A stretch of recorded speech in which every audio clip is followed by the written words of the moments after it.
રાજુભાઈ, ખેડૂતો સાથે અન્યાય અને કડદાને લઈ રાજુભાઈ કરોપડા બોટાદ માર્કેટિંગ યાર્ડે મેદાનમાં ઉતર્યા છે, શું કહેશો? બોટાદ કડદા માર્કેટિંગ યાર્ડની અંદર વર્ષોથી ખેડૂત લૂંટાઈ રહ્યો છે.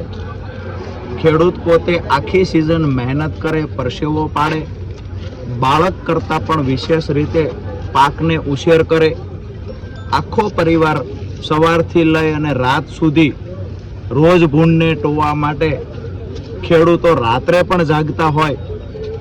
આ તમામ મુસીબતોની વચ્ચેથી ખેડૂત કપાસ તૈયાર કરે અને એ કપાસ લઈ બોટાદ માર્કેટિંગ યાર્ડમાં જ્યારે ખેડૂત આવે છે ત્યારે બોટાદ માર્કેટિંગ યાર્ડના વેપારીઓ, સત્તાધીશો અને સાથે કમિશન એજન્ટ આ તમામ લોકો મળી અને ખેડૂતોને કડદાના બહાના હેઠળ લૂંટી રહ્યા છે.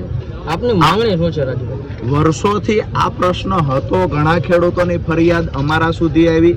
2 વર્ષ પહેલા મેં અહીંયા આવીને રજૂઆત કરી તો ટેમ્પરરી આ કડદાની સિસ્ટમ અમુક દિવસો માટે બંધ થઈ. અત્યારે મોટા પ્રમાણમાં જ્યારે કડદો થઈ રહ્યો છે, આજુબાજુમાં સુરેન્દ્રનગરથી અહીંયા સુધી 90 કિલોમીટરમાં ખરીદી થઈ શકે એવું બીજું કોઈ માર્કેટિંગ યાર્ડ નથી જ્યાં ખેડૂત કપાસ વેચવા જઈ શકે. ન છૂટકે બોટાદ યાર્ડમાં કપાસ વેચવા ખેડૂત મજબૂર છે. ત્યારે આજે અમે અમારી કાયદેસરની 2 માંગણીઓ માર્કેટિંગ યાર્ડના સત્તાધીશો સામે મૂકી છે. પરંતુ અમારી માંગણી જે ખરેખર એકદમ વ્યાજબી છે, આ માંગણી સ્વીકારવાની જગ્યાએ માર્કેટિંગ યાર્ડના સત્તાધીશોએ કડદો કરનાર, કડદા કંપની તરીકે ઓળખી શકાય એવા જે વેપારીઓ છે, આ વેપારીઓની વાતમાં આવી ખેડૂતોની સંસ્થામાં ખેડૂતોનો અવાજ દબાવવાના પ્રયત્ન કર્યા. ક્યાંક ને ક્યાંક અમારી જે મુખ્ય 2 માંગણી હતી કે ભાઈ ખેડૂત કપાસ લઈને માર્કેટિંગ યાર્ડમાં આવે છે, તમારે લેવું હોય એવી રીતે સેમ્પલ જેટલા લેવા હોય એટલા લઈ લો, પણ એકવાર હરાજીમાં ભાવ નક્કી થઈ જાય ત્યાર પછી ખેડૂતનો કડદો કરવામાં ન આવે અથવા ત્યાર પછી ભાવ ઘટાડવામાં ન આવે. અને જે વેપારીએ ખેડૂતનો કપાસ રાખ્યો છે એ પછી અડધો ખાલી કરીને એવું કે હવે અમે કપાસ નહીં રાખીએ, તો આ વાત બિલકુલ ખોટી છે. આવું કરનાર અધિકારી પર કાયદેસર કાર્યવાહી. રાજુભાઈની આગળ નીતિ રણનીતિ શું રહેશે? બીજી માંગણી જે અમારી હતી કે ભાઈ ખેડૂત કપાસ લઈને ગુજરાતના દરેક માર્કેટિંગ યાર્ડ સુધી પહોંચે છે. માર્કેટિંગ યાર્ડમાં પહોંચ્યા પછી કોઈ વેપારી એવું કે અમારું ગોડાઉન 15 કિલોમીટર દૂર છે, ત્યાં તમે કપાસ નાખી આવો તમારા ખર્ચે, તો આ વાત બિલકુલ ગેરવ્યાજબી છે. અમારી માંગણી એ હતી કે ખેડૂત અહીંયા કપાસ પહોંચાડશે, પછી વેપારીને જ્યાં લઈ જવો હોય ત્યાં લઈ જાય. આજે તો હળદર નાખવા જવાનું કહે છે, કાલે એવું કે રાજકોટ મારું ગોડાઉન છે ત્યાં નાખવા જાઓ. અમારી 2 માંગણી છે, હરાજી થયા પછી ફરજિયાત વેપારીએ કપાસ ખરીદવો પડશે. હરાજી થઈ ગયા પછી જે ભાવ નક્કી થયો એ ભાવમાં 1 રૂપિયો ઓછો ખેડૂત નહીં લે.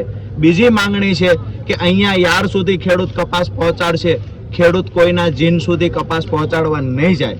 આપે વાત કરી કે માંગ પૂરી નહીં થાય તો શું કરશો? આજે માંગ પૂરી નથી કરવા માટે તો એ લોકો ઓફિસોને તાળા મારીને જતા રહ્યા છે. હું પ્રતિજ્ઞા લઈને આવ્યો છું કે જ્યાં સુધી ખેડૂતો ન્યાય નહીં અપાવી શકું ત્યાં સુધી મારી લડાઈ ચાલુ રાખીશ. આજે હું અહીંયા ધરણા પર પલોઠી વાળીને બેસી ગયો છું. દિવસે 5000થી વધારે ખેડૂતો ઉપસ્થિત હતા. નવાઈની વાત એ છે કે અત્યારે રાત્રે 10:15 જેટલો સમય થવા આવ્યો છે, અત્યારે 3000 જેટલા ખેડૂત ફરીવાર ભેગા થઈ ગયા છે. ખેડૂતોએ મન બનાવી લીધું છે કે રાજુ કરપડા એકલો નથી, હજારો ખેડૂતો, બોટાદ જિલ્લાના ખેડૂતો, આજુબાજુના જિલ્લાના ખેડૂતો રાજુ કરપડાની સાથે આજ ઊભા છે. આવનાર સમયમાં એટલે કે આવતીકાલે અમારા પ્રદેશના નેતાઓ અહીંયા આવશે, રાત્રે પણ સભા થશે અને પરમ દિવસ રવિવારના રોજ અહીંયા મહાપંચાયતનું આયોજન કરવામાં આવશે. એમાં આમ આદમી પાર્ટીના પ્રદેશના નેતાઓની સાથે ધારાસભ્યો પણ ઉપસ્થિત રહેશે. નવો કાર્યક્રમ પરમ દિવસ મહાપંચાયત સમયે અમે ડિક્લેર કરશું. પરંતુ જો યાર્ડના સત્તાધીશો આવી જ રીતે નાગાઈ કરતા રહેશે, દાદાગીરી કરતા રહેશે, લૂંટવાની વાત કરતા રહેશે તો એની સામે ચોક્કસથી લડીશું.